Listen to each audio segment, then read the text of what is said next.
So, this is a kind of attempt to summarize the mathematical model we are building. First, as always, a good reminder is what is the global brain. I define it as a globally distributed intelligence which emerges from all the people and all the machines together as connected by the internet. And by the internet, I also include all kind of wireless and other connections. Now, intelligence is the ability to tackle problems, or as I would generalize it, to tackle challenges. A problem has kind of a negative connotation, a challenge can be positive or negative. By distributed intelligence, I mean the fact that these challenges are tackled not by one agent, but by many agents, somehow cooperatively, although they don't need to know that they are working cooperatively. Distributed intelligence means the process of tackling the challenges is distributed over many agents that each kind of make their own contribution. By globally distributed intelligence, I mean that this distribution extends across the whole planet, and the reason is simply that with the internet, there is no good reason anymore for anybody to not connect to the internet, since everybody can profit from it. So the more we go forward, the more people will get connected to this global network, and the more they will participate in this global intelligence. There are many depictions of the global brain. They're all a little bit silly. This is one of the less silly ones. It's kind of like the planet growing this neural type of network. But so the topic of this talk is the mathematical modeling. So why do we need mathematical modeling? Because the global brain up to now is basically used as a metaphor. Like the internet is somehow like a brain. It makes us think of a brain, it's analogous to the brain, it's all very vague. And the global brain concept is, for example, quite popular in New Age circles, and New Age people are everything but scientific. So we want to distinguish our approach from this kind of metaphorical, poetic, mystical uses, and for that we need to have a scientific approach. And the scientific approach, in my view, requires two things: formalization and operationalization. Formalization means that you formulate your theory so explicitly that it is unambiguous what you mean. You need clear definitions, preferably in a formal language, mathematics or logic, if not possible in a formal language, at least in a language that is as clear and as unambiguous as possible. Second, once you have formulated your hypotheses, you should be able to test them, and you test them with data from the real world. So you should compare what your model says with what the real world does. If you manage to do that and you get a confirmation, then you can say that you have a scientific theory. So what we are working towards is a scientific theory of the global brain, and the first step for that is the formalization. That means formulating it in a way that is completely accurate, explicit, so that even a computer can understand it. Now, the basic paradigm for modeling in all complex systems is what is called sometimes multi-agent systems. That means we assume that our system consists of a number of active components that we call agents. In this case, the agents of our system will be, first of all, people, second, computers or other software or hardware entities that make some kind of intelligent decisions that actively intervene in the process. In modeling, you assume that those agents obey certain rules, so that you can say what they will do in which circumstances. And you usually kind of assume also that these agents have some kind of an inbuilt utility function, some kind of a goal that they strive for, and that when they are confronted with a situation where they have to make a decision, that they will choose that option that kind of maximizes their utility. The second aspect of these multi-agent models is that you assume that these agents interact. And initially they interact locally. That means each agent has a number of neighboring agents. You can define neighboring as being in some kind of a grid structure, some kind of a spatial structure. Or, as we will do, you can define it in terms of a network. The neighbors of an agent in a network are the agents to which the agent has immediate links. Assuming now that the agent interacts with the neighboring agents, the second thing you expect to see is that out of this interaction, something self-organizes. This self-organization will lead to some kind of an emerging structure, and the general assumption in my view of self-organization is that this structure will be more synergetic than it was before. That means frictions, conflicts will tend to may be replaced by more cooperative, more synergetic arrangements. Now we come to the more original parts of the paradigm, that is the concept of a challenge. I define a challenge as a situation that incites an agent to act. Why would an agent act? Because, as I said, agents tend to maximize their utility, their happiness, their profits, or what I will call their benefits. If they encounter a challenge, it means that it is a situation that either promises them benefits if they perform the right actions. These are the positive challenges that might be called opportunities. Or a challenge might be a situation in which they are threatened with a loss of benefit if they don't act. That's the kind of situation that I might call a problem. But generally speaking, a challenge can have both positive and negative components. It may promise benefit in some respects and threaten with a penalty in some other respects. Another important aspect of the challenge concept is that challenges depend on the agent. The same situation may be challenging for one agent because he sees a way to get something he wants, and not for another agent because the other agent has already what he wants there. He doesn't need what is offered. So challenges will depend on the needs of the agents, as to say what they desire, what it is they strive for. The second thing is that the action of the agent will depend on the agent's skills. I assume that agents are not equally able, equally competent. Some can do things that others can't do. Next step in the paradigm is that I assume that challenges will propagate. Assume that an agent encounters a situation, it interprets the situation as a challenge, therefore it acts on the situation. By acting on it, it changes the situation. I call that processing. The situation is processed into a new situation. That new situation, we assume that the agent has extracted the benefit that it could, but that does not mean that there isn't any benefit left, or possibly for another agent, because the other agent may have different needs or different skills. So generally, I assume that an agent will process a challenge and then leave what's left to other agents who may then again act on them. I make a further assumption, that is that a challenge generally gets relaxed. Relaxed means that its benefit is extracted up to the point where there isn't much benefit left anymore. So generally, challenge propagation is the idea that a challenge reaches one or more agents, these agents process it, pass it on to further agents who further extract some benefit, pass it on to further agents who further extract some benefit, until kind of all the benefit that is to be extracted is left, and then the challenge is completely tackled with. So agents collectively can process complex challenges that are so complex that no agent alone can do it. That's what we might call collective intelligence. Collective intelligence being the ability to solve problems together that you can't solve on your own. So this leads me to the following model as a kind of a graphical depiction. I assume at the top you see the source is a generator of new challenges. I assume some process that generates challenges. Well, initially there will not be challenges, there will be situations, because in how far there are challenges will depend on the agent. Agents receive those challenges coming from the generator. The challenges are those little crosses.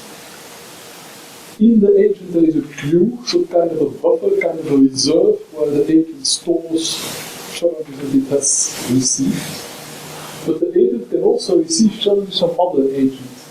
You see, the agent has input links, arrows going into the agents, these bring in challenges, and output links going out of the agent, these are the ones that send challenges to next agents. Within the queue, the challenges will be ordered from the most important one first to the least important one at the bottom. If the least important one is not important enough to stay in the queue, because the queue has a limited capacity, it will be clear, it will disappear from the agent and it will go to something called sync. The agent selects the most important challenge to process, it extracts benefit, then what's left, it will propagate by its output links, and this output is connected to its friends, let's say, the agents that is in contact with. That is the general idea of how this model will work. It is kind of like a neural network. You see that the different arrows have different thicknesses. The thicknesses represent the weight of the links. Some links are stronger than others. So I get something like a propagation of challenges to a network, something very similar to spreading activation in a neural network or spreading activation in the brain. So that's why the model really is a kind of a brain-inspired model. It does not take literally the structure of the brain, because anyway we don't know the structure of the brain precisely, but we do know that the brain uses neurons and synapses, that neurons get activated and that they pass on this activation via synapses to neighboring neurons. This is basically the same idea, with the challenges playing the role of the activation that's propagating. To make it a little bit more concrete, when I think about the global brain, I typically think about internet-style networks, and one of the most popular networks at the moment is Facebook. How could we imagine this process in Facebook? Suppose that some person A posts a challenge. A challenge in this case means any post that the person makes. That means something that the person considers interesting enough so that it should inspire his friends. So the person A posts a challenge on this page. That could be a question, could be an observation, could be a comment, could be some interesting picture, could be a video. The friends will now see this message appear on their wall, so-called wall. So it's input feeds, they see what friends have posted. If they find it interesting enough, they can decide to repost it, post it again on their page, possibly after changing something, possibly after adding a comment, after deleting something, after editing in some way. And now the friends of the friends will also be able to see it. These friends of friends again can decide to repost it, or to add something, or to change something, and like that, if it's a really interesting or important thing, like for example, somebody attracts the attention to, let's say, a problem of high-level corruption somewhere, and it immediately spreads to all the people who are affected by that corruption. You have a successful challenge propagating throughout across a social network. Now, there is an important conceptual assumption we need to make, and I must say that I'm not completely clear yet how to treat it in the model, which is that we can look at it in two ways. We can see that a situation or a challenge propagates from one agent to another. So it's as if the agents are sending challenges actively to their friends.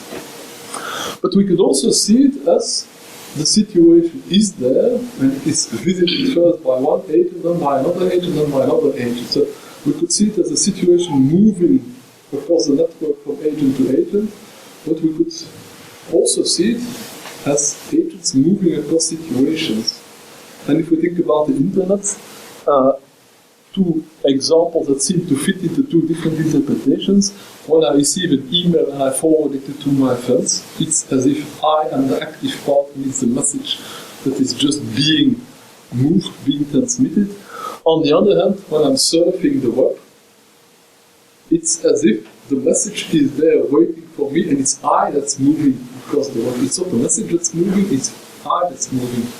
But in a sense, both interpretations are equivalent at a more abstract level. For example, in the Facebook example, it's not in this very clear what is now moving. Is it the message that is being reposted from my page to the other page? Or is it simply the same message that is appearing in different places and people looking at it from time to time, and the people actually kind of scrolling through their wall to see the different things that have appeared? It's not very clear, but what I mean is, in our framework, we will need to deal with that, and the way we thought to solve the problem is to see an agent dealing with a situation as being a temporary link between the agent and the situation. When the situation then goes to another agent, the link is cut with the first agent, and the link is made with the next agent. We still have to think through some of the implications of that, but in the rest of the presentation, I will assume the simple interpretation, namely it's the situation that is moving from agent to agent. So now I come to the mathematical part. How am I going to formalize these ideas? I start with a set of situations, which I call S, and I assume that each situation S is represented by a state vector. A state vector means something that can vary. So the state vector is simply a list of real numbers, and these real numbers can vary. What is the interpretation of these numbers?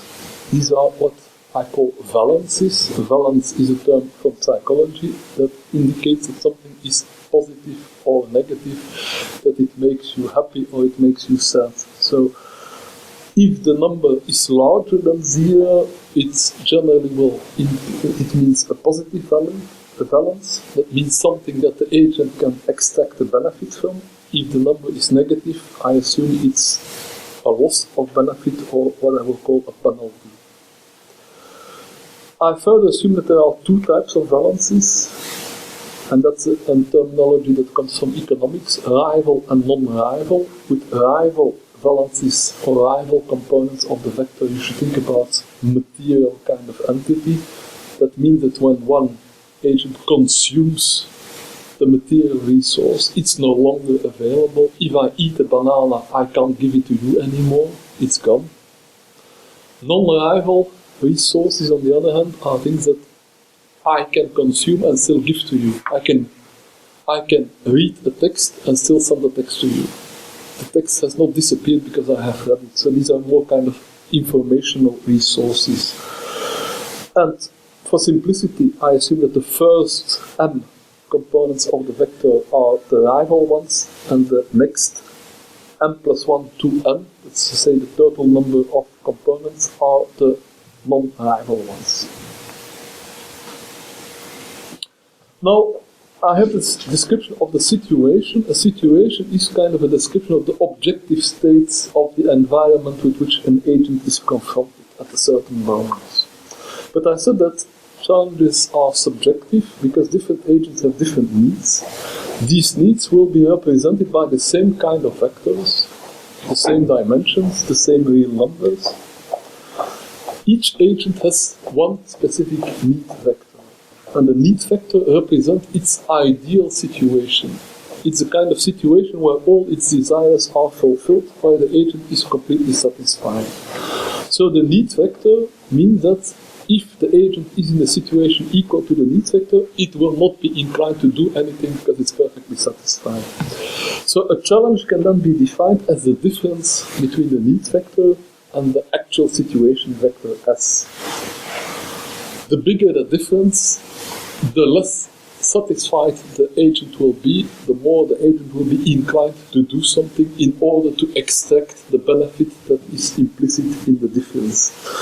So ideally, when the agent processes the challenge, it will relax it, that means reduce it as close as possible to 0. That means ideally the agent tries to reach its needs.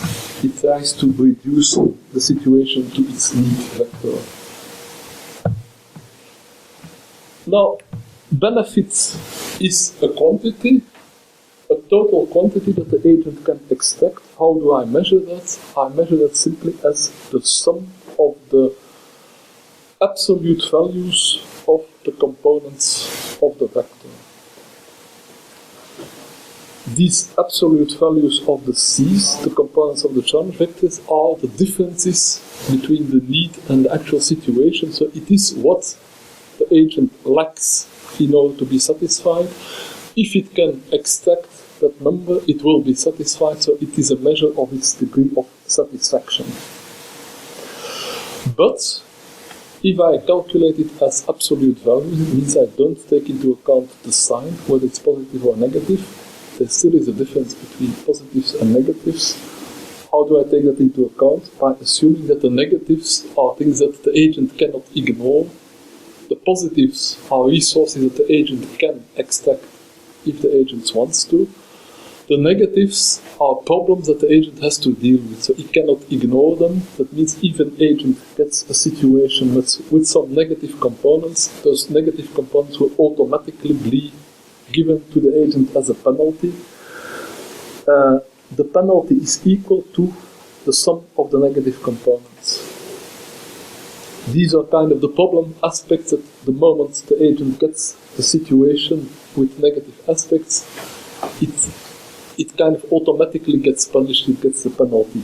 It's still able to compensate for these negatives by dealing with the challenge. If it can reduce those negative components to zero, the penalty has gone. But if it doesn't do anything, it will incur the penalty.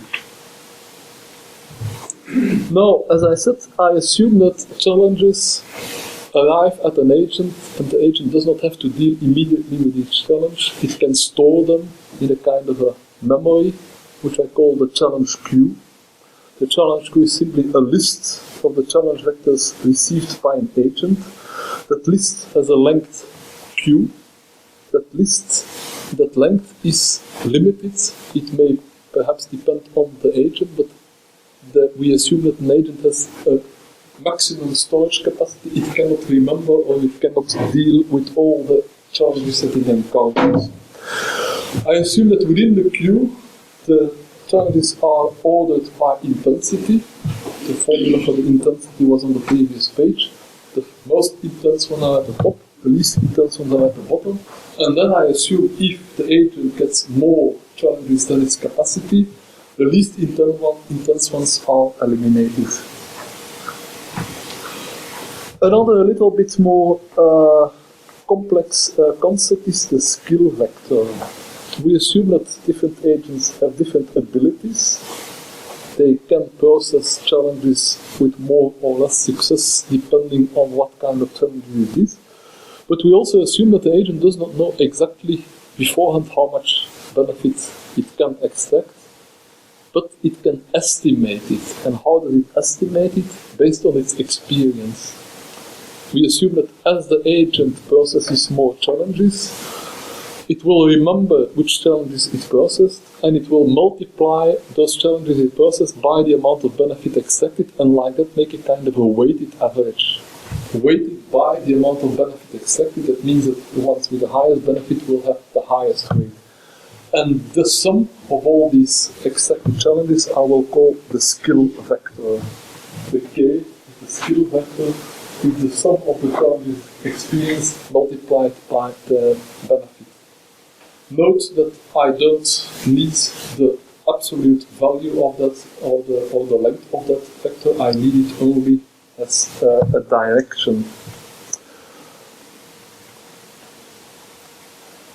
I need it in the sense of a direction because what I want them to do is I want to have a criterion to let the agent estimate how much benefit he could extract. And the estimate is built based on the similarity between the present challenge and the skill vector. And that similarity is traditionally calculated by a so-called cosine similarity. It's as if you calculate the cosine of the angle between the K vector, the vector of the skill, and the C vector, the vector of the challenge. So this is a traditional formula which normalizes for the length of the vector, so you just take into account the cosine of the degree between the two angles, the classical similarity measure. Now, the agent knows how similar the challenge is to the challenges that it can deal with. So the more similar it is to the to the ones that the agent has good experience dealing with, well, the more inclined the agent will be to deal with that challenge. So the agent now estimates how much benefit he could extract from this challenge C and calculates this as the intensity of the challenge vector C. That means the total, the maximum amount of benefit that could possibly be extracted, times the capacity, the capability of the agents for extracting, that is this estimate based on the skill vector, times, and that's a factor which I'm not going to write a formula for, the trust that the agent has in the sender of the challenge. I think in the next seminar by Eva, she will present a formula for the trust. Initially, I wanted to have the trust just equal to the link weight, but it turned out that it didn't work out too well, so we need a slightly more complex formula. So the agent calculates the expected benefits for the different challenges, and then it chooses the one, obviously, for which the benefit expected is highest. So within the queue, the agent makes this calculation for all the challenges in the queue, and then simply processes the one that promises the highest benefit. How does this processing happen? We are working with vectors, so the logical approach is to use a linear algebra approach. That's to say, vectors are typically processed by linear transformations represented by matrices. We assume that each agent has a matrix M, and that it multiplies the vector C with this matrix M in order to get a new vector, the transformed vector C star, where the C stars, the different components of the new vector, can be calculated simply by the matrix elements Mij multiplied with the Cj. That's the traditional formula for a matrix multiplication. So the agent, like that, transforms the challenge C into the challenge C star. Now, how much benefit does the agent actually get out of this transformation? We're speaking about the actual benefit at the end of the process rather than the estimated benefit. The benefit is calculated as the degree to which the agent has brought the challenge components closer to zero, because the aim of the agent is to minimize the challenge, that means to bring it as close to zero as possible. The degree to which it has succeeded, that's to may say, the degree to which it has reduced the absolute values of the components, is the total benefit. But I said before that if an agent encounters a situation with some negative components, it gets an a priori penalty. That means it loses some benefit even before it has done any processes. So we will have to subtract that a priori penalty from the actual benefits extracted. So the total benefit collected at any moment is the benefits gotten by processing the challenge C by multiplying it with the matrix, minus the a priori penalty, but the a priori penalty, note, does not need to be the penalty of this specific challenge the agent was processing. It could be the a priori penalty of another challenge that came in at the same time. So the agent can in principle choose, when it receives a challenge with a penalty, it can choose to process a different challenge simply because it expects to make more benefits by processing this different challenge than it will lose by trying to address the one with a penalty. Now, this processing matrix, it can't be just any matrix. A matrix in general has this form. We know that it can always be diagonalized to a form where on the diagonal are the eigenvalues. The eigenvalues kind of represent the reducing power of the matrix. The smaller the eigenvalues are, the smaller the components of the vector will be after processing. So I want to estimate what is this reducing or relaxing power of the matrix, and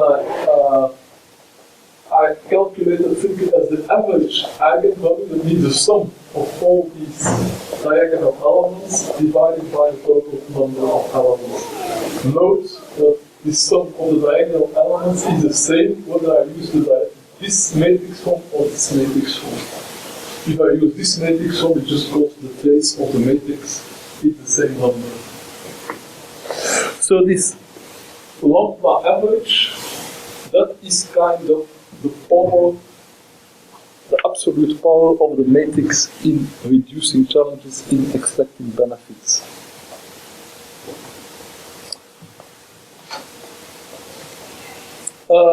A small side remark, we have been looking at a different formalism, the formalism of chemical organization theory, or COT. It comes from chemistry, but you can't forget the adjective chemical, because it speaks about reactions in general. How do we reduce our formalism to this reaction formalism?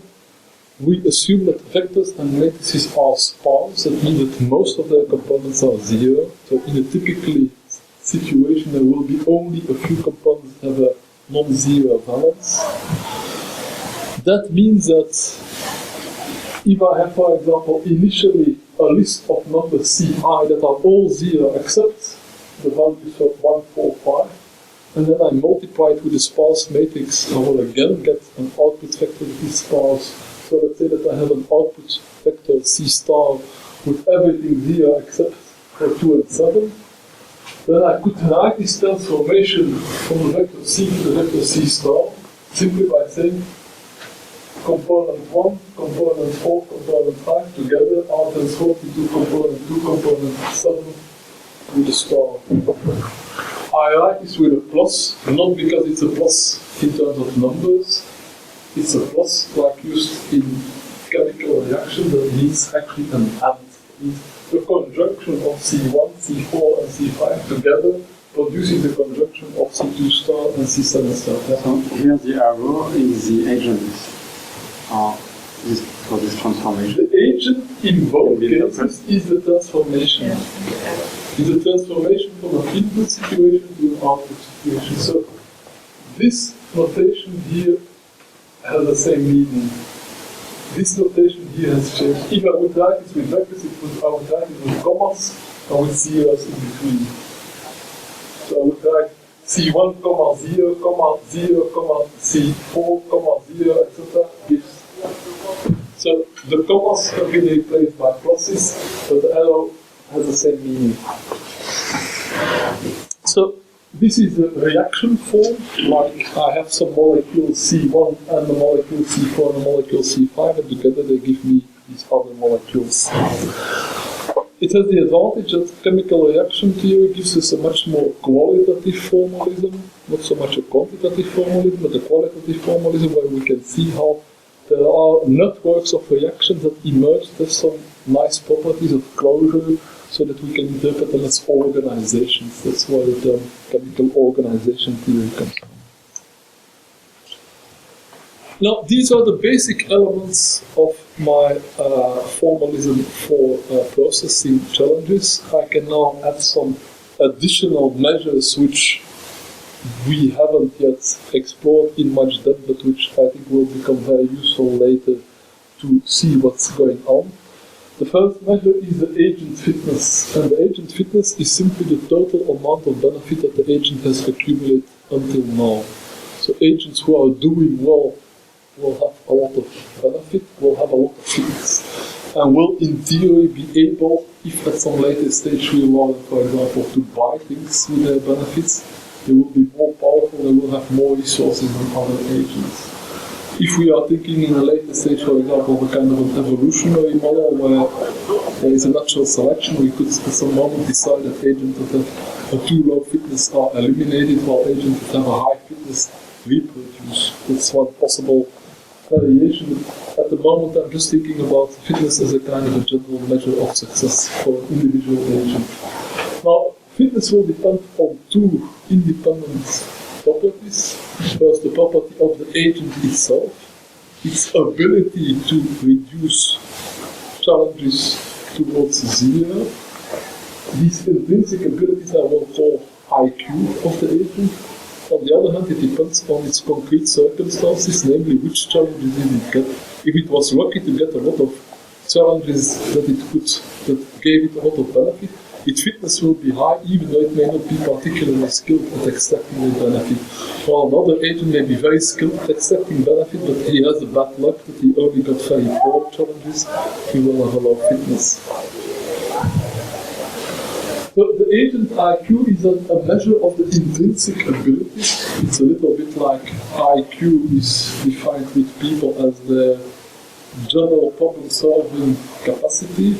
The fact that you have a general problem-solving capacity does not mean that you will be able to solve all the problems that you are dealt with. If you are unlucky and you are in a really dire situation, you may not be able to solve your problems even though you're very smart, or somebody else who may be much less smart. You may inherit a fortune and not have any problems whatsoever, so that's the difference. So I define this IQ in terms of the reducing capacity of the matrix. I said that this reducing capacity was equal to the average eigenvalue. I also said that this average eigenvalue could be calculated from the trace of the matrix. The trace of the matrix is the sum of the diagonal elements, so also the sum of the eigenvalues. So this is actually the average eigenvalue. And the average eigenvalue, let's assume that for a typical agent would be 0.5. That means the agent can reduce the challenge with half. It gets 100%, it accepts 50%, it leaves 50%. Kind of a default assumption. So this formula is defined in such a way that IQ will be 100 for this average eigenvalue of 0.5, and that it will vary between 0 and 200 for an eigenvalue varying between 0 and 1. So the 0 eigenvalue would correspond to the 200, that's kind of the maximum intelligence that we don't want to allow that because then it will be trivial. An eigenvalue of 1 means that the agent basically doesn't change anything about the intensity of it, and it doesn't manage to extract anything. If the eigenvalue would be larger than 1, it means that the agent is so stupid that it makes his situation systematically worse. I assume that there are no agents like that systematically always make the situation worse. Yeah. Trace and A hero, then you can restrict what to run. Trace and A is 50 plus 50.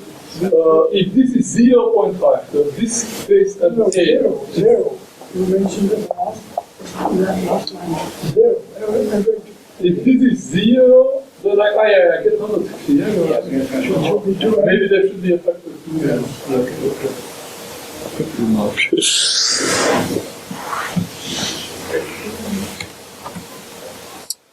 Then another thing that may be interesting to look at, to make it more realistic, so we want to look at individual capacities of the agent, is the agent mood, which is a kind of a indication of how positive or how optimistic the agent is. And from psychology, we know that people's mood will go up when they get success, and especially if they get more success than expected, and it will go down if they fail. That means if they are less successful than they expected. So I define the mood simply as the sum of the actual benefit minus the expected benefit. So if he does better than the expected, his mood will go up. If he does worse than expected, his mood will go down. But I weigh that by a factor C smaller than 1, so that all the successes count less than recent successes. It's logical that what happened last will influence your mood more than what happened sometimes 10 steps ago. So what that C is, I don't know. It's one of the many parameters of the model, but the C should be between 0 and 1. Now, what is the function of the mood in the model? There is a very interesting psychological theory developed by Barbara Fredrickson that says that the function of positive emotions is to broaden and build. That means it gives the agent kind of the energy to try out, to explore, to be creative, to be curious. On the other hand, the negative mood tells the agent, focus on your problem, try to solve your problems as soon as possible, don't pay attention to anything else. So positive emotion broadens the field that the agent is willing to consider. Negative emotions narrows the field. So that means when an agent is in a good mood, it will tend to take more risks, it will be more optimistic, it will think it can do more things, it will be willing to look at things that before it wouldn't look at. On the other hand, when the agent's mood is negative, it will have a lower. I have put there a possible formula. I don't want to go into detail, I don't remember the formula myself. It's just one way to show that this can be, that this ID can be expressed in the formula. Yes. What would be the mood of the machine considered as an agent? With the machine, I suppose that most machines will be programmed so that they don't follow this formula. So machines are not supposed to take risks. So machines are supposed to do always the same in the same circumstances, independently of how successful their previous one was. But maybe some smarter machines, AI may take into account indeed. I think positive and negative emotions have a function in cognition and in evolution, and this theory of Fredrickson, I would like to see it applied to artificial intelligence. It might well help them to learn things. Yeah. What does it mean to take risks in this context? Well, to take risks, in this case, yes, well, maybe I'll explain a little bit about the formula. Normally, the agent will choose which challenge to address by the formula, but the estimated capability to deal with the challenge times the trust it has in the solver. This is a pretty restrictive formula. It says, don't do anything that either comes from somebody you don't trust, or from a challenge of a type that you haven't had any success with yet. So the traditional formula is, you might say, a conservative, prudent formula that doesn't take any risk. So what I'm saying is, add a term to that increases the risk so that it's willing to take. So the formula is the total intensity, that means the total amount of benefit that could be extra, times the capability and the trust. These are the kind of things that express the optimism or pessimism of the agent. These are the kind of things that tell them, don't do this because you can't trust it, don't do this because you will put at risk. Well, this says, this is theoretically available if you could perfectly trust someone and you would be perfectly capable, you could get all these parts. So this is a kind of a term that tells you, forget about your capacity and just take a risk. Yeah, but this approach might be a little bit, say, critical, because in this way you would never tackle something that you deem not to be capable. You don't either trust or you don't have a capacity. I mean, you're learning basically from nothing, taking your experience, and you challenge something that you don't know. I mean, there should be at least initial, chance given. Don't forget that these are kind of estimates. So these will normally not be zero. So the agent will deal with challenges it has not dealt with before. Especially if it doesn't have any choice. I mean, if there is a list of challenges, if none of them has a high capability, he will still choose the ones for which his capability is least low. He may not have any experience with any of them, but still. And this tells him that, even if your capability is low, you can take a risk depending on your mood, which is your recent experience of success. Yeah. About the agent's mood, how can you make the difference between your own mood and what you expect from the others? Let's say, for example, with climate change, I can be very fit and be very happy, but I'm concerned with what's happening in the dilemma.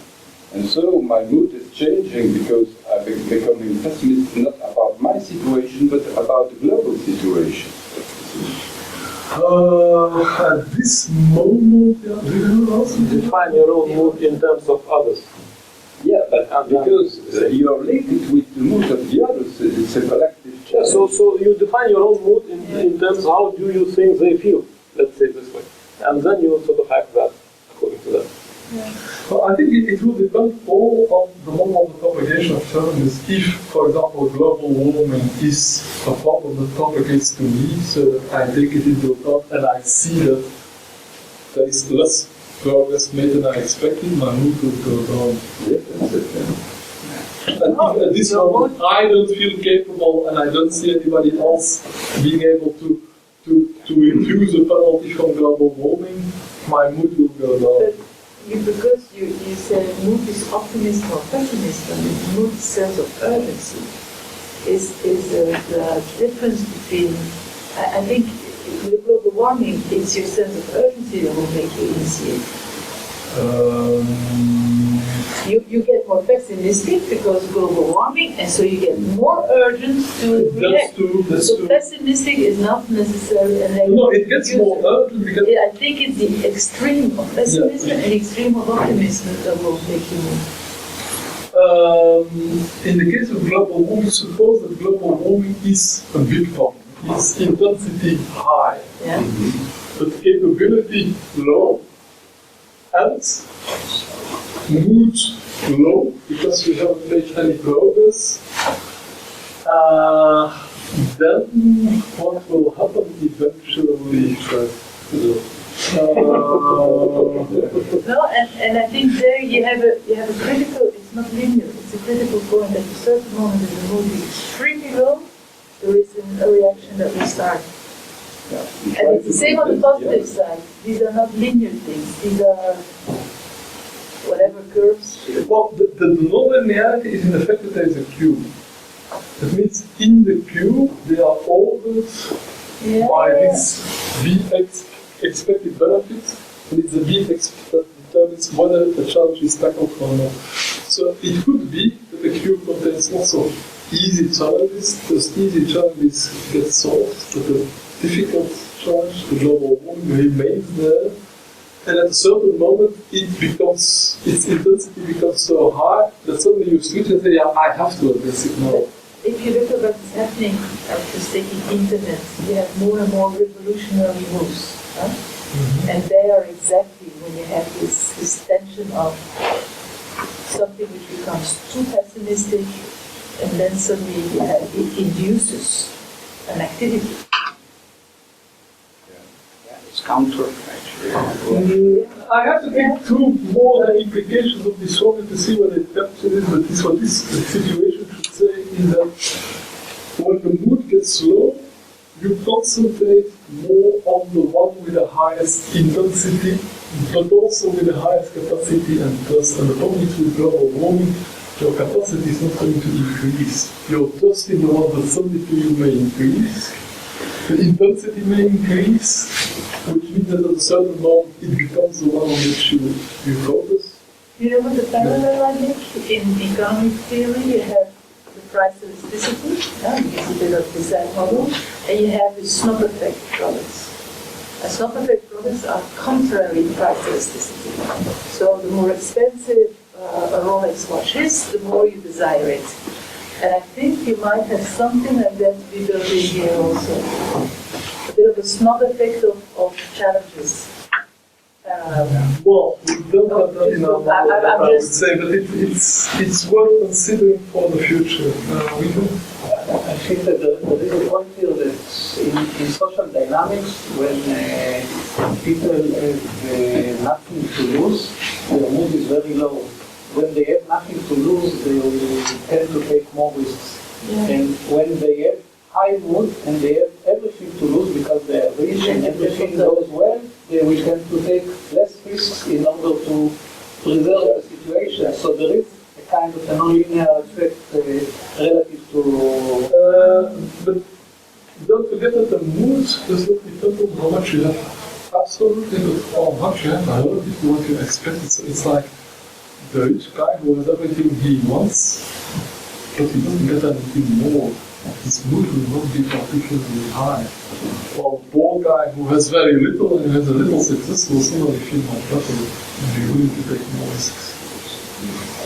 I'm not saying that this formula captures everything, but I think the formula may be given some credit.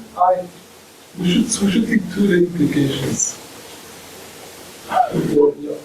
What is the difference between mood A and maximum mood A? Yeah, that is a thing that's not very well defined yet. I wanted to normalize this so that this wouldn't get too big. And for that, I would need to know what the maximum mood, but the way I have defined it in this formula is what the maximum mood would be. So that's still something not clear in the formula. But let me go on because there are lots of other concepts that are words.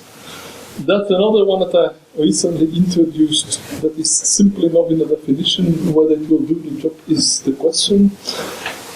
The reputation of an agent, I assume that the links that the agent has with others, these are the links, the link weights. The stronger the link weight, actually it comes later in the presentation, the stronger the link weight, the more the agent is being trusted, the more challenges it will get. And then I add this link weight in two directions: the incoming link, the outgoing link weight, and the incoming link weight. And I assume that the outgoing link weights are the reputation. As to say, the people who receive things from me, if they are inclined to accept it, that means this is high, then I have a good reputation. They trust me. They assume that what I send them, the challenges I send them are worth considering. On the other hand, social capital is the opposite, it's the incoming things. I have a lot of friends who are sending me lots of good stuff, lots of benefits to me, they like me. I myself may not be able to give much to others, but I receive a lot. That's on the social capital. In the degree to which the linked agent trust A's output, in ideology, if you are a left-winger or a right-winger, you don't trust the same persons and the same economists. So there's some question about choices. Yeah, but it's inverse. The WIJs means the degree to which agent I trust agent J. So it will be different for each agent and for. Now, I assume that the challenge has been processed by the agents. So, it has been turned from C into C star, but now I need to prepare the challenge for propagation because the processing that has happened on that challenge is what the agent did internally. When it goes to another agent, I have to take into account some external properties, and here comes now the difference between the arrival and the non-arrival components. I assume that the arrival components are consumed by processing, so the agent has transformed them from C to C star, so obviously the C star is reduced, some part of the resources have been taken out, and what the agent will pass on to the others will be this reduced version. On the other hand, the non-arrival ones by definitions are the ones that do not reduce when they are being consumed. So they're still available, so instead of having the C stars, I replace them by the original Cs. So I read the text, I extract the benefit for myself, but then I don't send you a processed text, I send you the original text. On the other hand, I get a banana, I eat half of it, I give you the other half. And then a second step I need to do, the agent works on the challenge, that means the difference between its need and situation. Its need is something subjective. When it's something to another agent, it needs to go back to the objective situation. That means at first subtract the need in order to get the challenge, I need to add it again. That's just to remain consistent. Another interesting thing is even agent has processed the challenge and now wants to transmit it to one or more of his friends. To which friend does he send it? Does he send it to all his friends? Or does he take into account the preferences of his friends? We assume that his friends don't all have the same needs and the same skills. So the one may like your email about a football match because he's interested in football, the other one may not care at all. The one may like your this discussion about quantum mechanics because he's a physicist. The other one wouldn't understand at all what you're talking about. So, to capture this aspect, I propose to introduce something that I've called preference vectors. So, we assume that the agent somehow gets to learn his friends and gets to get an idea of their preferences. And these preferences are estimated a little bit like the skill vector, the agent's own skills, on the basis of experience. That's to say, the agent has sent a number of challenges in the past to his friend A, and either his friend has accepted the challenge or he has not. If he has accepted it, then the challenge is added to the preference vector. If not, well, it's obvious it was not a good idea to send that kind of challenge is not. I add here the skill vector K, which is a kind of a default assumption that if the agent hasn't sent any challenge yet, it assumes that the preferences of his friends are the same as his own, that to say, this represents the challenge that the agent himself has been able to extract benefit from. So it kind of assumes that his friends are like him. The moment he gets some experience with either accepting or not accepting the challenges he sent them, he can send them something more tailor-made, something more individualized. This could also be refined by taking into account the queue status on which the challenge was set by the other agent. If he put it directly on the first item on this queue list, it means it was very relevant, but if you put it on the... But that assumes that there is more communication between the agent and just success or failure. And then, as always with the model, it's a simplification of reality. If you think about your friends, you may know more about them than just the fact that they like or dislike what you send them. You may, for example, know that what you send them they found relatively interesting, but they didn't have the time to work on it. In that case, yeah, that would give you more information. To include it in the model would make it more complex. So the question is, do we need to do that at this stage or not? It's worth considering. The problem with this model. Yeah. The preference is more representation of link weights, because also the link weights are no, the link weights you will see on the next slide. The link weight, no, it's not here. No, the link weights, yeah, that's a good question. The link weight is normally used for the receiving agent to decide whether he accepts the challenge. It's not used by the sending agent to decide to whom the receiving agents are actually expressing their overall satisfaction by modifying the link weight. So yeah. Might be a better indication of the preference. If I as a sender I have the information of the link weights of all my associates, I can have some notion of who prefers to get some vectors for me and who doesn't. So it should be somehow weighted into this equation. Yeah, that may be another factor to include. But at the moment, what I assume is that what does the agent decide that he will send the situation to one of his friends? If the friends have a higher, I don't remember why I call this hack, or so. It's kind of expected benefit for the friend, not expected for yourself, but for the friend.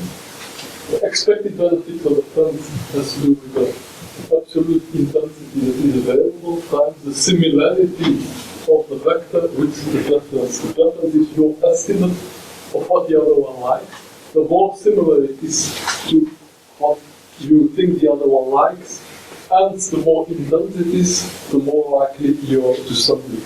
And then you can assume that there's some kind of a threshold, but if it's lower than this threshold, you think it's not interesting enough, I will send it.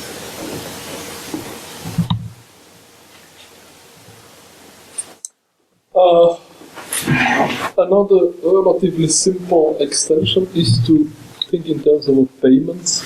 in the simple model, an agent just passes on something to another without demanding any payment for it. That's what you would typically do with emails or posts, because these are non-rival components. It doesn't cost us anything to forward them. But if they are rival components, we are likely to want to have some kind of compensation for them. And in that case, we need some kind of a currency to pay, and I suggest that the currency is simply raw benefit. Agents accumulate benefits in their fitness. Their fitness is the sum of all the benefits they have. That's their fitness store. That's their, you might say, their capital, their buffer, their storage of resources. And they could use that to buy a challenge from another agent. Why would they want to buy a challenge from another agent? Because they expect to get more benefits from it than it would cost them in benefit to pay for it. That's the general idea of a transaction. You will buy something if you think you will extract more benefits from the thing you bought than you will lose by giving the payment. So the transaction is worthwhile if the payment is smaller than the expected benefit. Now, this expected benefit, we have a formula for that. The formula depends on the agent needs and on the agent skills. That means for different agents, this formula will be different. That means that if we have different agents that want the same challenge, they can bid for it. And the one for whom this formula gives a higher number can afford to give a higher bid. And now if we let agents bid for a challenge that is available, we can make the highest bid to be the price of it, and like that we can kind of install a price structure and a market mechanism.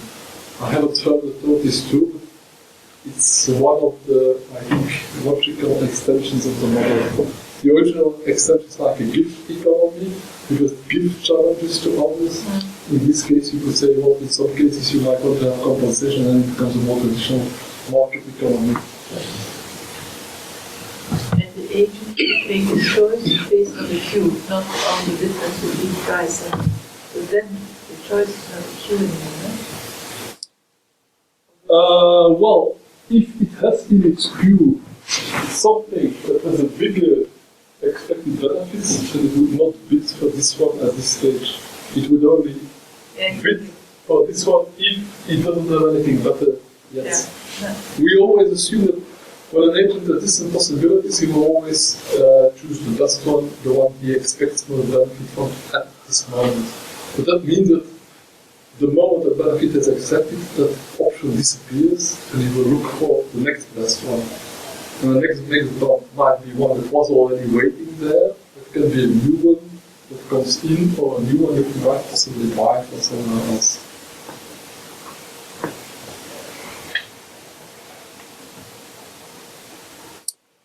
Now I come to the network aspect, which is a little bit strange that I already repeated here, but I kind of follow the structure of the paper.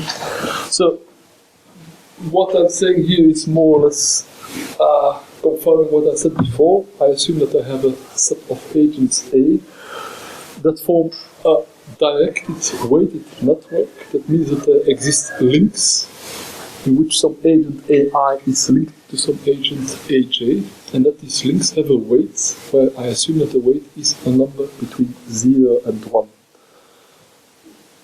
Thinking in terms of networks, I can think in terms of different topologies of networks. There has been a lot of research on network topologies where they look at properties such as clustering, small world and power law, degree distributions. We are not going to immediately look at all these different distributions. We are going to create a network that self-organizes, and that will self-organize in a way that hopefully will simulate a more natural type of network creation, and that means that it's probably going to have these typical properties of complex networks, being clustering, small worlds, and having a power law distribution. Now, as I said already, the weights can be interpreted as the strengths of the social connections. So if an agent is linked to another agent with a high weight, it means that it will pay more attention. It is more likely to process the challenge received through that link than to a weaker link. So the strength can be interpreted as the degree of trust in the seriousness of the agent. If I receive an email from you without opening the email, I may say, I trust that guy, he always sends me interesting stuff, I have to read that. On the other hand, if I get a spam email, I don't at all have any trust in the source, I may not even open it. Trust in the seriousness of the sender, or you might say also the willingness to follow the suggestion of the agent, the willingness to address the challenge set by the agent. But just in the sense that it could also mean that, for example, somebody is in a position of power, my boss tells me, do this. Though I may not trust my boss in the psychological sense, I have to do what he tells me. So, if a message, an email comes from my boss, I will have to open it and do what he says. That is another interpretation of the link weight. Now, how do the link weights change? Here I use a traditional reinforcement or Hebbian style of algorithm.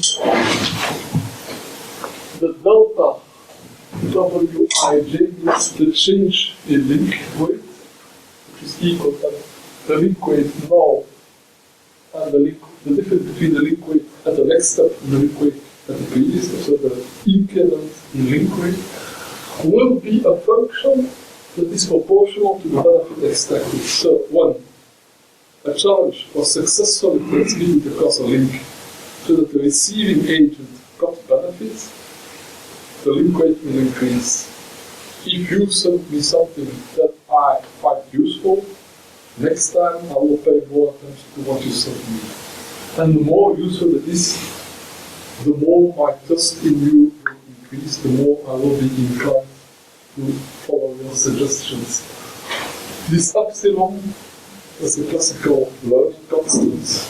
If the epsilon is big, you learn quickly. If the epsilon, but you forget quickly. If the epsilon is small, you learn slowly, but you also forget slowly. There is a trade-off between forgetting and learning.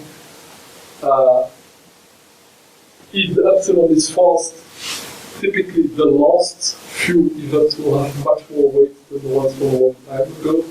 If the epsilon is small, you need a lot of events to accumulate before it has an effect.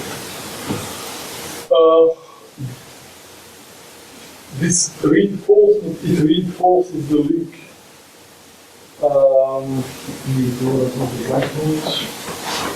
It reinforces the link from agent I to agent J.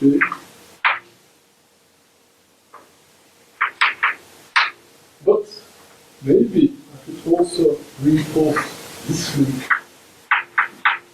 in the sense that if I send something to J and J likes it, J will start to trust AI more. But usually there's a little bit of a reciprocal effect. If AI does something for AJ and AJ appreciates it, then I may become a little bit more positively inclined towards AJ as well. Usually there is a little bit of a kind of a reciprocal effect. So that is what I call the symmetric part. And so what I assume is that the delta WJI will be some kind of a constant alpha times the time. Another one word concluding is that if AJ then sends it to AK, maybe it is worth also slightly increasing the link WAIK. Again, it's a bit determined with the effects of the friends of my friends are my friends. If I get something from you and you tell me that you actually got it from this friend of you, well, then I will start to become more sympathetic towards this friend even though I didn't know him before.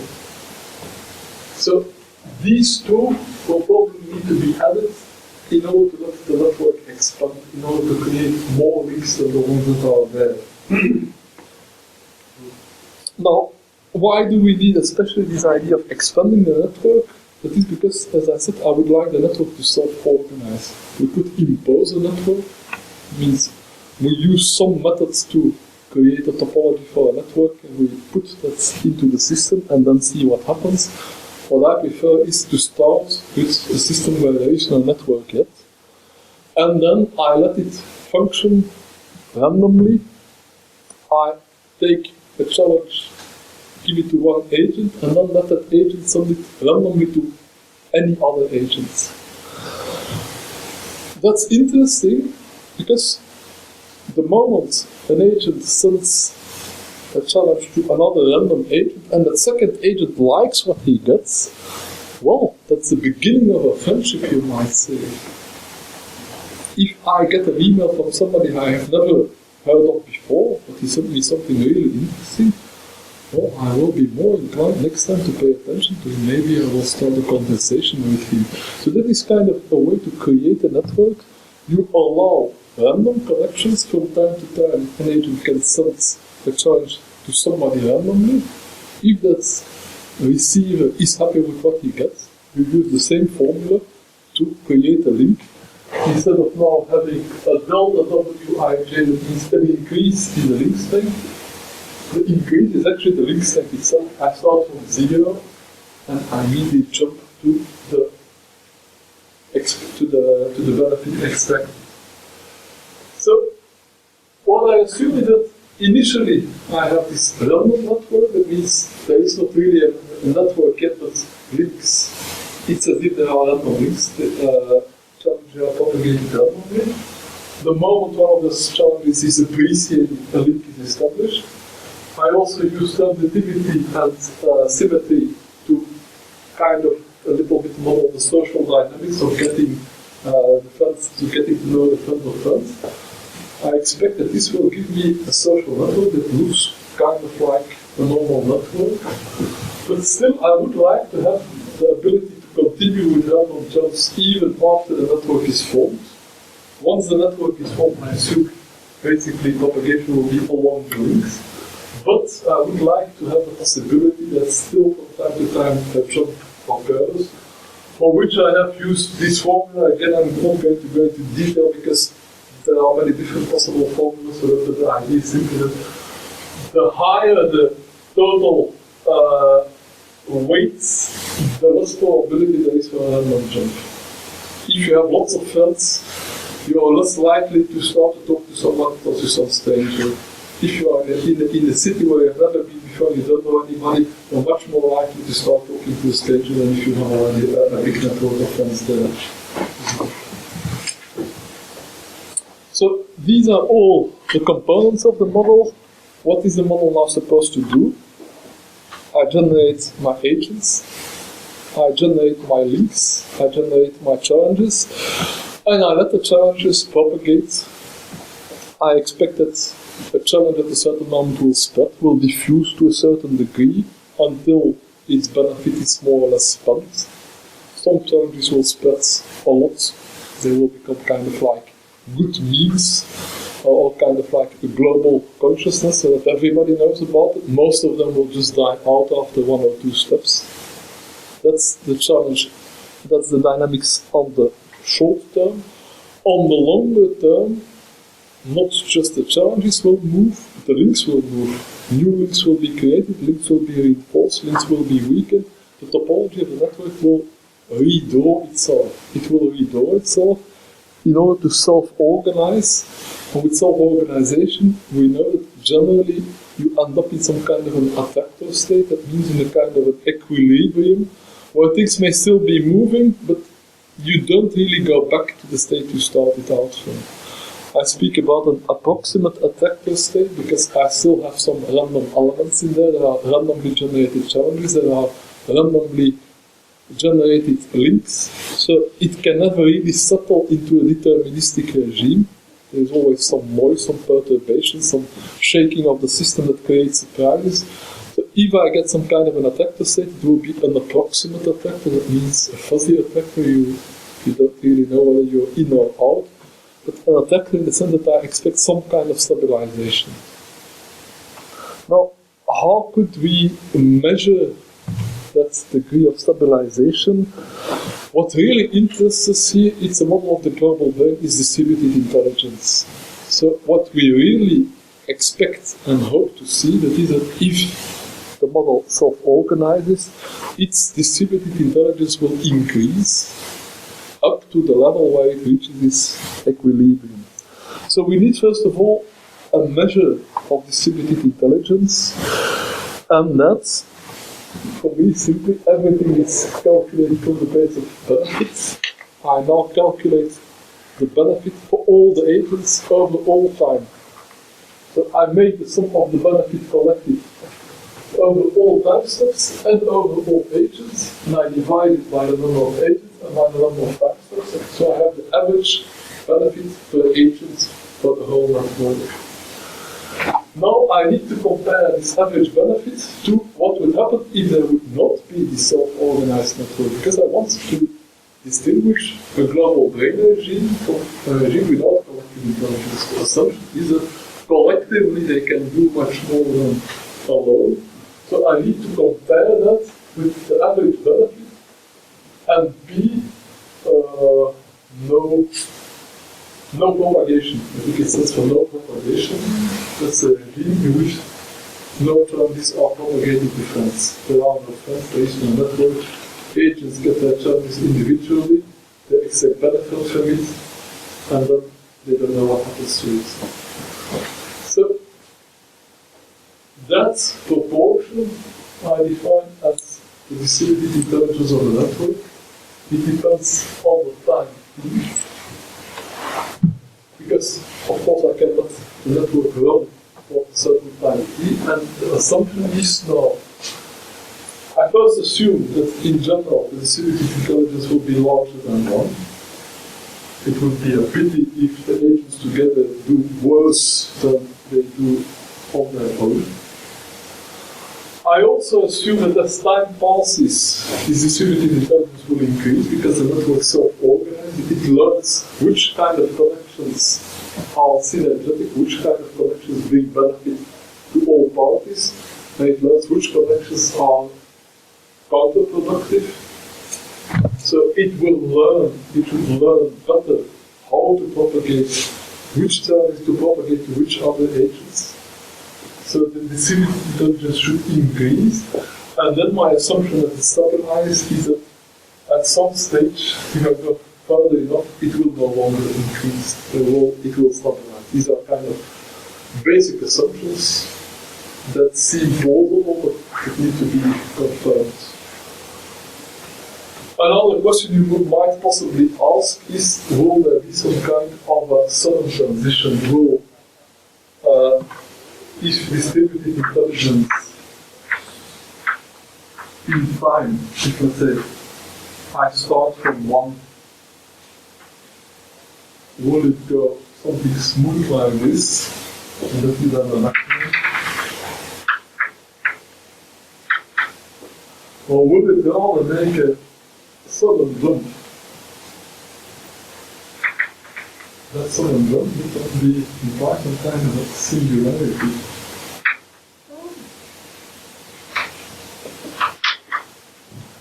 Knowing that it's a self-organizing process, there are no linearities involved, it's not impossible.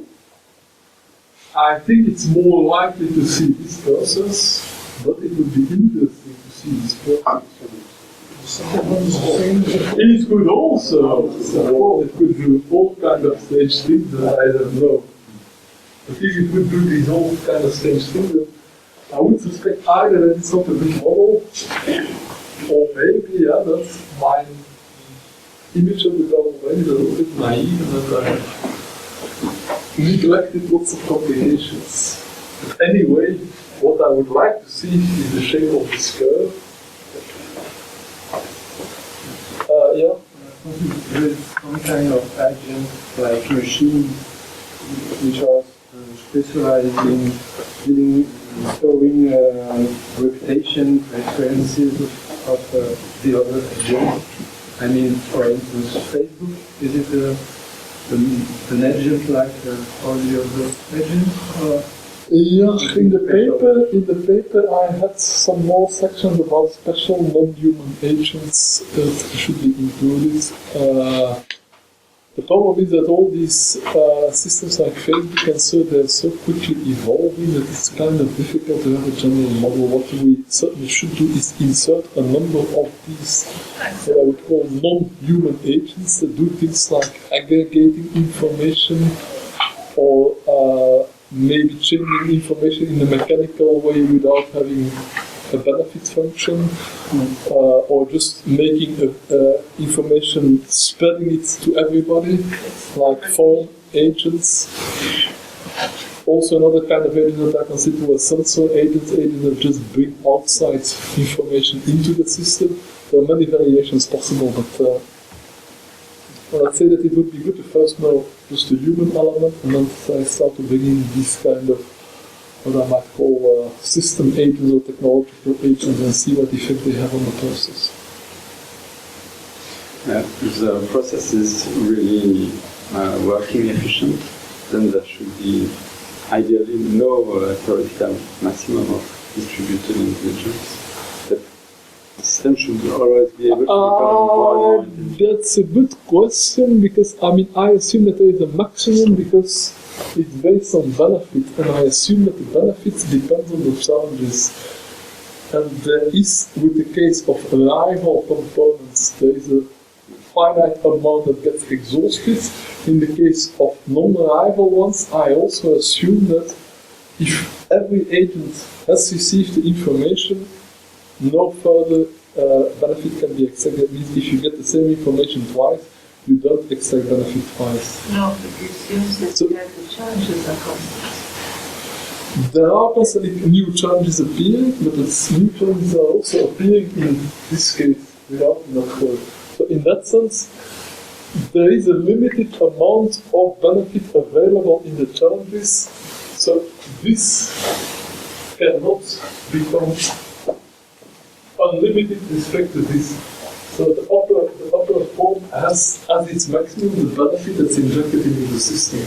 Yes, also the agents themselves do not change in the sense that the processing matrix is still not changing. So in order for the intelligence, distributed intelligence to rise, we need the agents, I think, besides the links, we need the agents also to operate in some manner. So if individual agents are increasing in intelligence, also the distributed intelligence can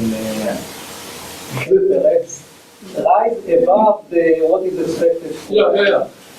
Obviously, if the individual intelligence increases, the collective intelligence will increase. But one of the reasons why I wanted to introduce the IQ measure for the individual intelligence is to see what is the effect of the IQ on the whole system. And my suspicion is that it may be not as big as we think. Because there is this famous experiment of the group of Malone where they did a collective intelligence experiment with groups, and they saw which groups did best. And they saw that the groups that did best were not the groups with the highest average individual IQ, but the groups that had the best kind of collaborative synergy, willingness to complement each other. So it's an important question to ask. In how is the distributed intelligence dependent on the individual intelligence? In how far is it dependent on the topology of a network? The question is, if agents become more intelligent, do they know how to better cooperate and to increase the collective intelligence possible for all of them? Because it seems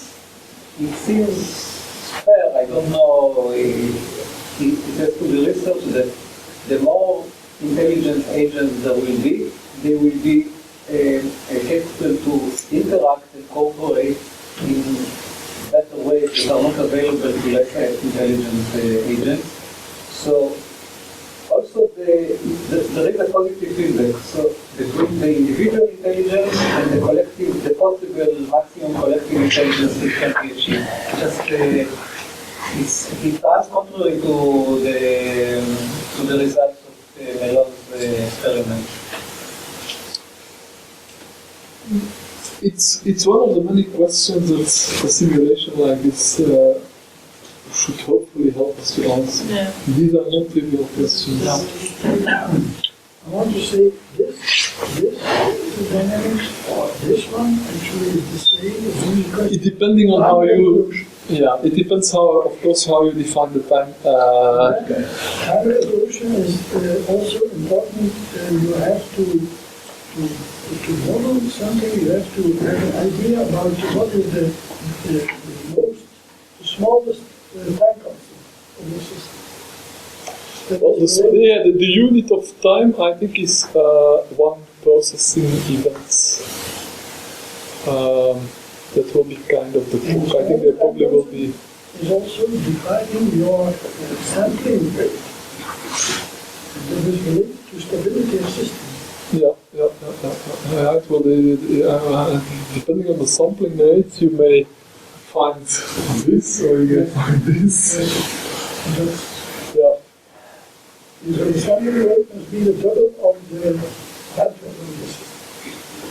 It's an ecosystem. It's very important. Also. When you're referring to IQ, are you talking about the Binet quotation? Because there are a lot of very different interpretations of what is intelligence. I know, tell me. Extremely complicated when you see a psychology of intelligence. You have about 6 or 7 explanations, and the one that criticize Binet is that it's very cultural embedded in one society, where you have some values, and when you compare it with other countries who have not the same values, they seem to be stupid. No, they have their own values that make a reference to this kind of intelligence. Well, I'm trying to approximate what is called general intelligence, which is the one that is supposed to be culture independent, is the kind of abstract pattern recognition ability. So that's why it's defined as the reducing power of the matrix independently of the particular vectors that are being reduced. Some agents will be good at reducing these kind of vectors, others these kind of vectors. If in a particular culture or society there are more vectors of this type, they may seem very intelligent. If they go to a different environment where there are vectors of other type, they may seem very stupid. So that's why I've tried to define it in a way that's independent of the vectors, just of the matrix. Yep. Might be also interesting, this measure of distributed intelligence takes the whole network of agents as one entity. It would be interesting also to see how it depends on topology by partitioning the network and seeing if there are islands of higher intelligence or islands of lower intelligence, so there can be some kind of future adjustment or increase intelligence by playing not with individual agents but with clusters of agents that somehow work very well together, but they will not appear in the overall measurement of intelligence. But the problem very always is how well you cluster, and that's one of the reasons why I'm interested in chemical organization theory. If you could make a kind of a simplified representation of the network in chemical organization theory, there you have them really hard algebraic methods to say this forms a closed cooperating group. For that you probably will need to put some kind of a threshold that all links that are lower than a certain amount you cut, and then the remaining ones you seek for this kind of organizations, and then you might use that as a way to find clusters. Yes, cluster granularity, maybe that is an optimal size of a community of agents working together, and if this community grows to become too large, the intelligence starts to reduce. So related to that, the question of homogeneity and yes, exactly. This is a very interesting a group think or not. Yeah, there might be another question that I put to myself. Okay, we have a global brain, but I'm as a, let's say, potential agent, I'm included in certain way, in certain domain of the knowledge that I know, which are very well connected. Now, from some other agents, again, it's some interesting notion about which I don't know anything. So I'd like to go somewhere else. How can I approach that knowledge effectively? Unknown knowledge is there, but I don't have a link to it. How can I use that? I mean, this is another perspective. Usability of the global brain, which I think would give us... That was the question I raised in the beginning. It's this dual aspect. Is there a challenge moving from agent to agent, or is it an agent moving from challenge to challenge? If I think in terms of the web, I assume that the challenge is there waiting for me, but I have to find it. If I think in terms of email, I'm sitting there and waiting until somebody sends me an email. It's the passive versus the active version. In principle, I think that mathematically the two are kind of similar, but they're not exactly similar. So it's not completely clear in my mind yet how to model the two, but I'm pretty sure that dual view can also be implemented in the framework like this. And then you have to think about links between situations. It's like links between web pages. The situations that are related also establish a link. And then the agent can move from one situation to all related linked situations, and then again and again, and you can search like that through the web. That's something I would like to add.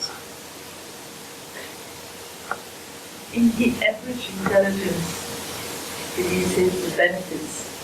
But the benefits are very dishomogeneous in distribution. So the benefit which is for the same challenge could be high for me and low for you. So you take the high, low, all these different benefits into account. Yeah, precisely. That if the challenge is resolved, it goes back to everyone? No, precisely the idea that the network should self-organize so that all the challenges that I can accept a lot of benefit from are kind of routed towards me, and all the ones that I can't get benefit from are routed to somebody else who can accept benefit from them. So that is where the distributed intelligence is this kind of routing, so that the right challenges go to the right people.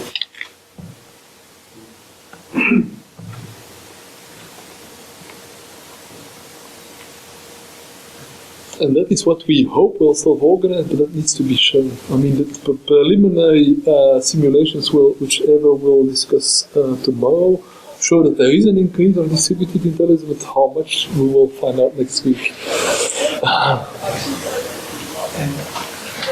There is one thing that I didn't think before about the model that maybe we discussed it many months ago, is the fact that agents do not communicate their needs. They are just waiting for something to happen, but they do not communicate needs. They do not tell each other what I need, what do I need. Links between agents is a kind of communication.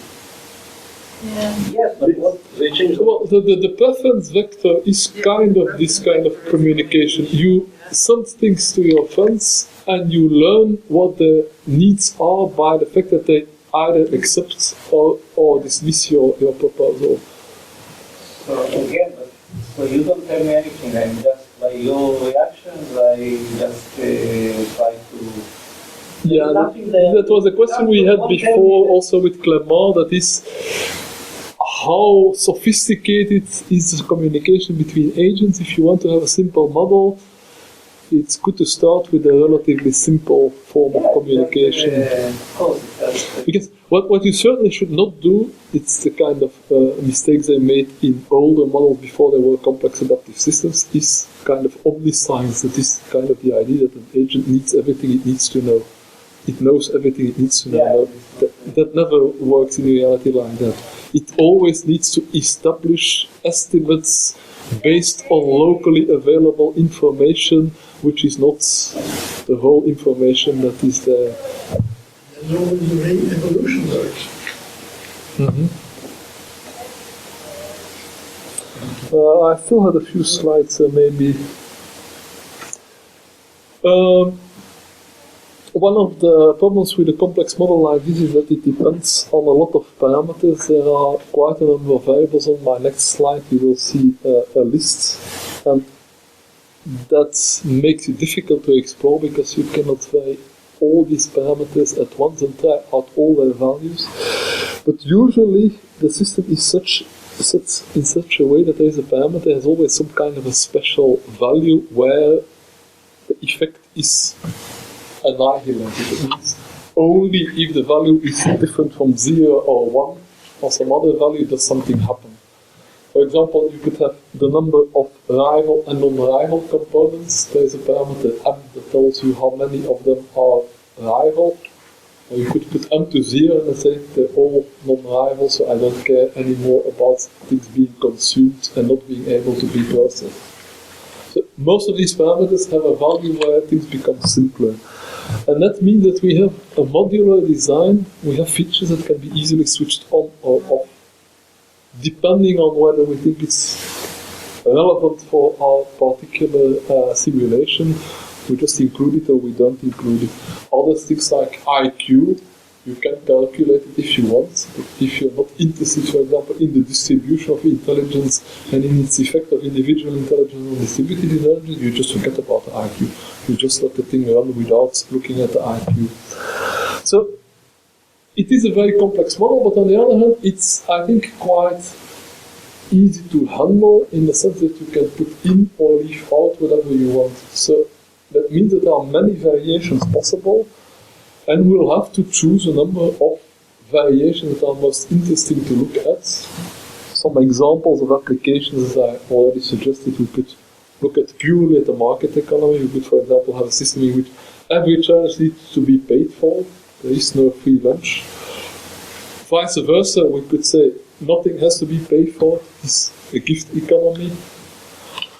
I could also look at a system where I don't care so much about the benefit extracted, I just care about how popular a challenge is, how far does it spread. Then I have a model of meme spreading.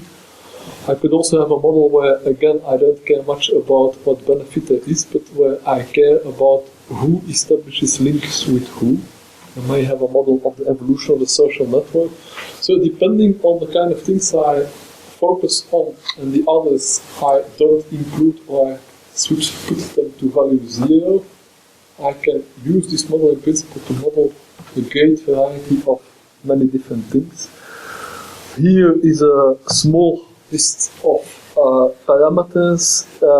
Some of these parameters I haven't even discussed because I left out some things, but one of the decisions we will have to make is our first thing that we have to have some value for these numbers. In many cases, you start just with the value 0, that means you choose the simplest version. But then, if you want to explore different variations, you don't also have an idea of the range. How big or how small can this get? Again, these are kind of estimates where it's difficult to say. For example, I suggested that IQ should vary between 0 and 200 with a starting value of 100. Yeah, that seems kind of logical in this case, but in the other cases, you see I have numbers that go from 0 to 1 billion. Yeah, it will be a lot of what they call in Dutch, a lot of video work. You do like this and you feel where the wind is blowing, but nothing precise. And then finally, the ultimate test of any kind of a model is, does it allow me to predict the real world? That means we would like to have a situation where we can translate this abstract mathematical model in something measurable in the real world. And most obvious at this stage seems to be to use one of the existing social networks, for example Facebook or Twitter. Then you need to map the elements of this real network onto the elements of the model. Obviously, you would map individual people to agents. You would map the friendships or contacts or followers or whatever they are called in your system to the links. Then, a little bit less obvious is what are the situations with which the agents are confronted. I would think something like a post on Facebook or an email message or a tweet in Twitter. I would also like somehow to measure the needs of the people. That's even less obvious, but I think that most people have some kind of an interest profile somewhere in Facebook, for example, their likes, for the biographical data. That's a text out of which you can in principle extract what are the preferences, the interests of those people. The problem then is we have texts that describe people and that describe situations, but we need to transfer those into vectors. We need lists of numbers. Now, there exists a technique that is pretty successful for various applications, which is called latent semantic indexing. It works by extracting words from text and seeing how often the same words occur in the same text. And then it allows you to make a kind of a factor analysis type of, it's a little bit more complicated than factor analysis because you're working with non-square matrices, but the effect is more or less like what you're doing with normal matrices where you're extracting eigenvalues. And that gives you an idea. You create semantic dimensions, and then you can take any text and see how it scores on the different semantic dimensions. You could do that, for example, on an interest profile. If somebody is, for example, a football fan, then it's likely that he would score high on the football dimension and low on the quantum mechanics dimension, while the physicist might score high on the quantum mechanics dimension and low on the football dimension. The text similarly would be scored on the same dimensions using the same process, and then you could see that the text is more or less similar to a needs vector. And then, given the network that exists between the people, given the needs, given the process, the challenges that propagate, in principle, our model should be able to predict which kind of post will propagate, where not a kind of accurate prediction where I can say this post will reach this person after so many steps by those ways, but a prediction that is better than chance. That means you make kind of a null model. You assume, for example, that posts move randomly. Then you make the prediction of your own of the model, and then you correlate the two with the real one, and you see which one has the best correlation. If, for example, you find that the actual change correlates 0.3 with a chance model and 0.7 with your model, you have an indication that you have a significant prediction. It's not precise prediction, but it's significant. So that's the kind of data that I hope we will be able to get in a later stage, and that would turn it into a real scientific theory of the global brain. If it doesn't work, well, it means that some things in the model will have to change, and then hopefully we can find out which of the assumptions, which of the parameters, which of the modules may need to be replaced by others. And also, if we would have this model, this measure of success, for example, the correlation with the actual propagation, and we could say, let's fine-tune it, let's increase this parameter and see, can we get a better correlation, and then change this parameter, can we get a better correlation? And that's, in principle, should allow us to refine the model more and more. Yeah, but the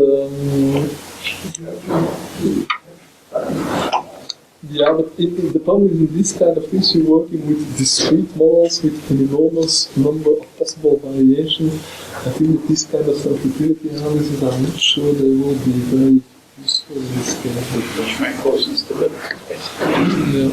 Yeah, or the reverse of the paradigm. Okay, that's all I wanted to show. So if you have general questions. I think we should. The report should be different with Facebook and Twitter.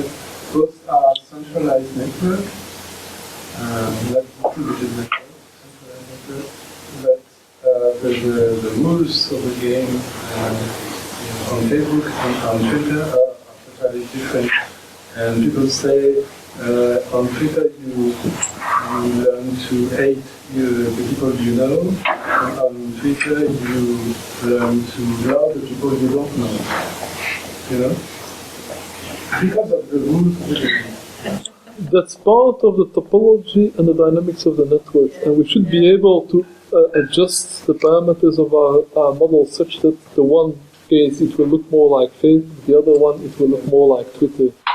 And of course it would be even nicer if we could make two variations of the simulation, one that predicts well Twitter and one that predicts well Facebook, and then show that if you change the parameters, if you use the Twitter model for Facebook, it doesn't work, and if you use the Facebook model for Twitter, it doesn't work. And we should also try this on a distributed network, not only the center. Like that. Well, I don't think in this case the distribution is a distribution in terms of who controls it. It's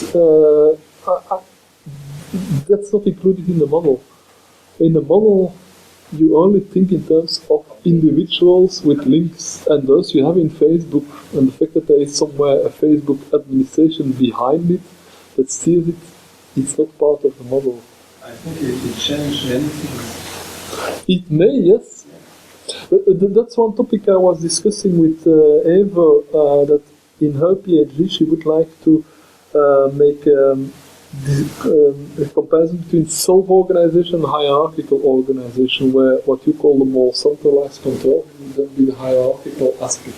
It would be good to model this in this kind of framework as well, in order to compare and see what influence it has. Shouldn't we make a difference between the concept of intelligence and creativity? Because creativity is showing new patterns of explanation, while showing collective intelligence has also a pedagogic function to improve, of course, the understanding of all the people. And then comes a new explanation where even we can switch completely the paradigm. For example, in the Mothers of Economy, without claim that market economy goes to we cannot cope anymore with pure market economy, and that we should, for example, switch to a kind of Buddhist model where the needs are bad. The needs are not good, the desires are infinite. Freud said, when you have a desire, as soon as it is satisfied, the human being looks for another one. And when you see what happens in reality, that's it. Consumerism is always pushing further our desire to an unsustainable this way. model kind of assumes that needs can be satisfied, while indeed the consumerist logic is that needs are infinite and they will never be satisfied. Yeah, it's unsustainable on the planet scale. So, some civilizations said, like the Buddhists said, come on, try to sublimate your desire, because it's not bad, but it won't make you happy. And so switching completely the paradigm is a kind of new intelligence of what our needs are and how we can behave with them. But I think this model of need is maybe closer to the Buddhist one, and well, it's not purely Buddhist. It was because there still are desires, but the desires are finite. Once they are satisfied, they're gone. No, you have basic needs like beverage, food, heat, and so. But then after that, in the Maslow pyramid, you see that it's all very subjective and personal. How do you want to be celebrity, or how can you behave in society? And so you have the basic needs for everybody. But thereafter, it's a very big difference from one civilization or one behavior to the other. It's your, what you're talking about is this, how did you call them again, the eating up benefits and the not eating up benefits. Arrival and non-arrival. Yeah, that's what you talk about, basically, no? Yeah. The proportion of one or the other. Mm-hmm. If you play with it, you get closer to Buddhist or closer to consumers. Yeah. That's, yeah. I think it gives a answer. It's good model is tends for equilibrium on the long term, basically. Well, that's a hypothesis. I didn't mean in the whole, but just Yeah. in terms of needs. Yeah. When needs are satisfied, you come here.